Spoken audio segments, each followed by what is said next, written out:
Salut toi, j'espère que tu vas bien. Alors, il est minuit 49. Je voulais dormir, mais je ressentais fortement de faire ce partage. Et ce partage, c'est pour quelqu'un, sûrement que ça va bénir quelqu'un. Tu sais, il y a de cela quelques années, je suis passée par un long processus de restauration par rapport à beaucoup de choses dans mon âme. Le rejet, la dépression, le sentiment de tristesse, le mal de confiance en moi, le manque d'assurance, la jalousie, plein de trucs en fait. Et je me rappelle, avant mes 20 ans, durant 20 ans d'années, avant que je donne vraiment ma vie à Christ, car j'ai donné ma vie à Christ à 20 ans. Pendant longtemps, j'étais une fille qui, au dehors, on voyait une fille qui était heureuse, qui était joyeuse, qui était souriante. On voyait une fille qui était joviale, on voyait une fille qui servait beaucoup les autres, etc. Mais en moi, je n'étais pas bien. En moi, je transportais beaucoup de choses.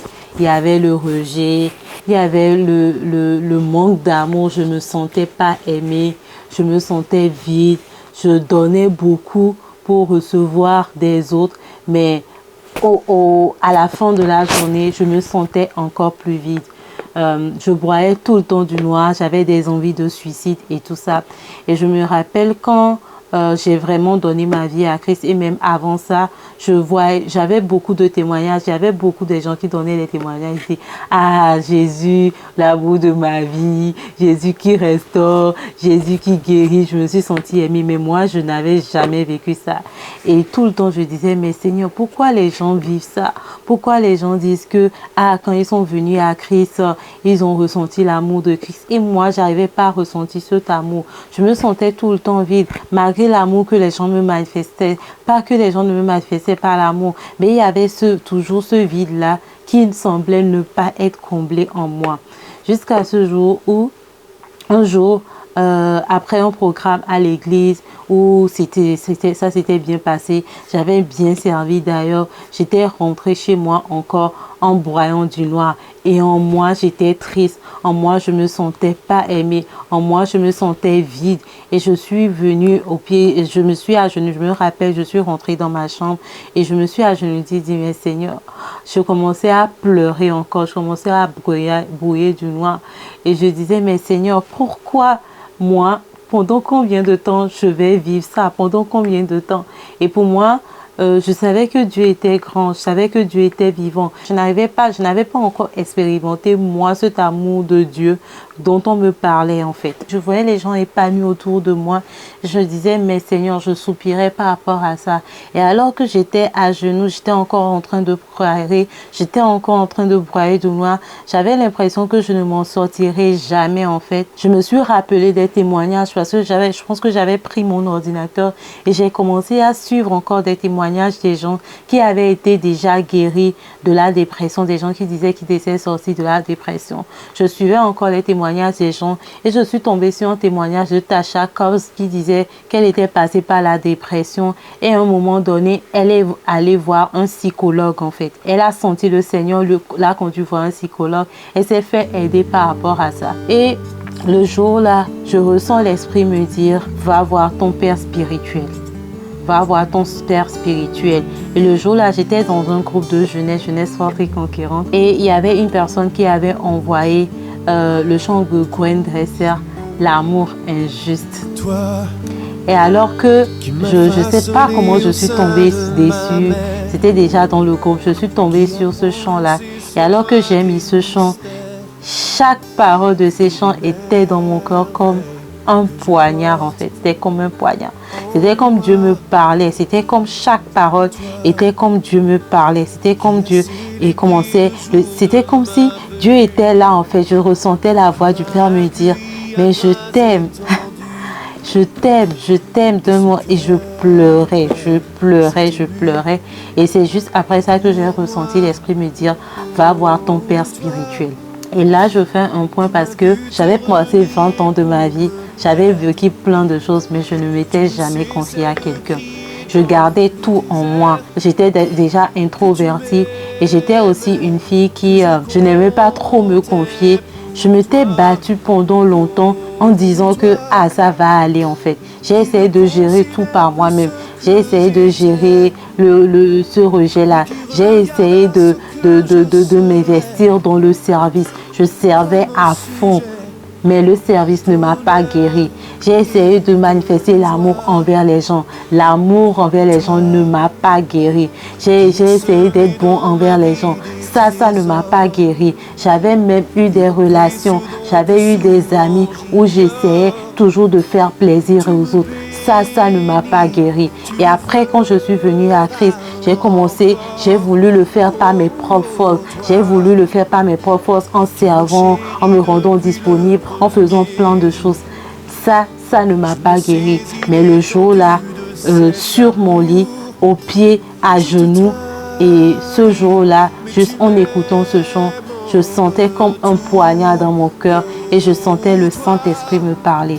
Et juste après, je pense le lendemain, je suis allée voir mon père spirituel. J'ai pris un rendez-vous et pour la première fois, je me suis confiée à quelqu'un.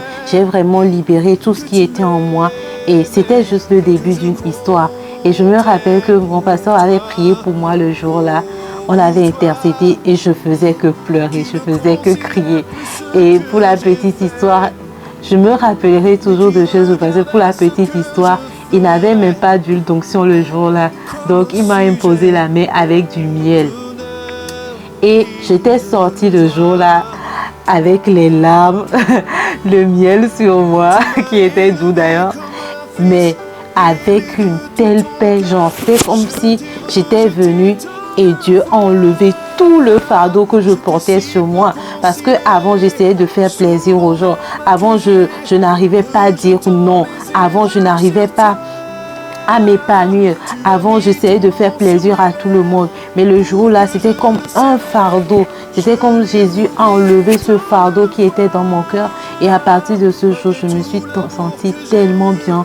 Je me suis sentie tellement épanouie. Je me suis sentie tellement... Vraiment, j'ai ressenti une paix. Surtout la paix. J'ai ressenti une paix. Genre, je n'avais jamais ressenti cette paix de toute ma vie. Et c'était juste le début d'autres histoires que je vous raconterai par la grâce de Dieu dans d'autres vidéos. Et cette vidéo, c'est pour parler à une fille comme moi, ou ça peut être un homme, mais pour parler à toi qui était comme moi il y a quelques années de cela.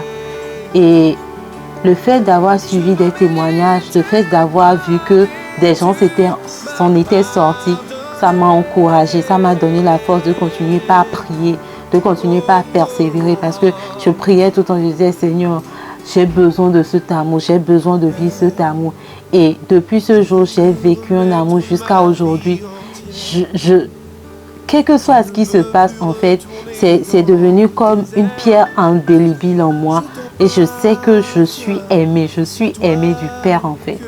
Et ces voix que tu entends, ou bien ces raisonnements dans ton cœur qui te disent je ne suis pas aimée, je ne suis pas acceptée, les gens ne m'aiment pas. Je te dis que c'est la voix du diable, c'est la voix du mensonge. Parce que Dieu t'aime, il a donné son Fils unique pour toi. Il s'est sacrifié pour toi. Il s'est livré pour toi. Il a été rejeté par le Père. À la croix, le jour-là, le Père, Jésus a dit, Eli, Eli, lama sabachthani. Mon Père, pourquoi m'as-tu abandonné? Parce que le Père ne l'avait jamais abandonné. Et le jour-là, alors que je relisais, j'avais tout le temps relu ces versets, mais alors que un jour, je sais pas, c'était un autre jour, alors que je relisais ce verset, j'ai ressenti ce que Dieu ressentait le jour-là.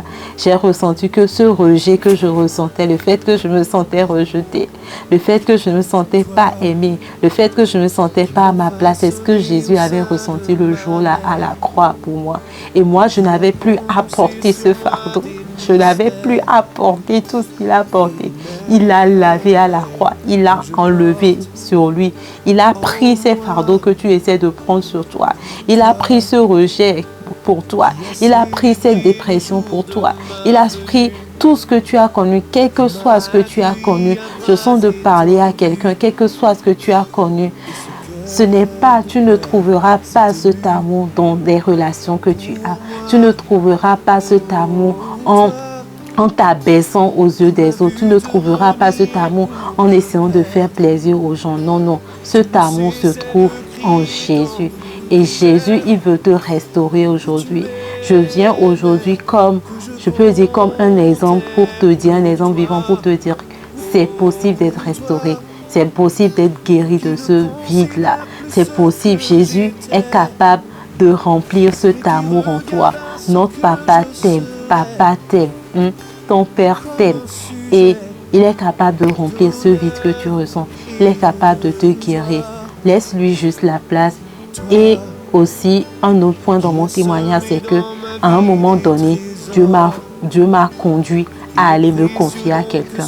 Parce que la ruse du diable, souvent, c'est de nous isoler pour mieux régner, pour mieux nous détruire, en fait. Parce que ce que tu révèles, Jésus l'a dit, ceux qui cachent ces transgressions ne prospèrent pas, mais celui qui les avoue et les délaisse obtient miséricorde. En cachant ce que tu ressens, en cachant ces choses aux yeux des gens, en faisant semblant d'aller bien, tu ne te fais pas du bien. C'est le diable qui t'amène à te cacher, à t'isoler pour mieux te détruire.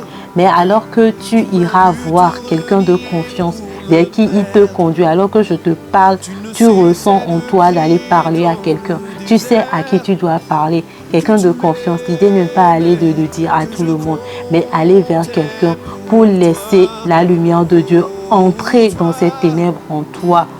Et c'est très important en fait, parce que Dieu, je te dis, Dieu est capable de te guérir. Jésus est capable de te guérir. Arrête de t'isoler, arrête de t'enfermer. Ouvre-toi, va voir quelqu'un de confiance et laisse la lumière de Dieu entrer dans cette ténèbre. Dans Genèse 1, verset 1, on lit « La terre était informe et vide, mais l'Esprit de Dieu se mouvait au-dessus des eaux. » Dans cette terre informe et vide, c'était du chaos, c'était du désordre. Quand tu vois d'autres versions, c'était vraiment un moment chaotique. Considère-le comme ta situation aujourd'hui. Tu es peut-être déprimé, tu as été abusé, tu as été délaissé, tu as été trahi, tu te sens abandonné. Mais dans ce chaos-là, l'Esprit de Dieu est en train de se mouvoir. L'Esprit de Dieu est en train de se mouvoir. Et malgré que l'Esprit de Dieu est en train de se mouvoir, rien ne s'est passé jusqu'à ce que Dieu a dit que la lumière soit. En fait, tout commence par la parole. Et c'est ce que je t'amène à faire. Va te confier à quelqu'un et laisse la parole de Dieu intervenir dans cette ténèbre-là pour que la lumière soit dans ta vie. Et Jésus est capable de te guérir. Et je te le répète, Papa t'aime. Il peut te restaurer totalement. Il peut restaurer ce vide qui est en toi. Il peut restaurer cet amour. Aujourd'hui, je me sens aimée. Aujourd'hui, quel que soit, même si quelqu'un vient me dire je t'aime pas, je me sens aimée. Et personne ne peut combler ce vide que celui qui t'a créé, notre Père Céleste. Laisse-lui entrer dans ta vie. Laisse-lui prendre cette place et laisse-lui guérir ton cœur. Demeure béni. Je ne veux plus retourner dans le désert. Amen. Je t'appartiens et c'est toi que je sers. Oh Père, voilà ce que je désire aujourd'hui.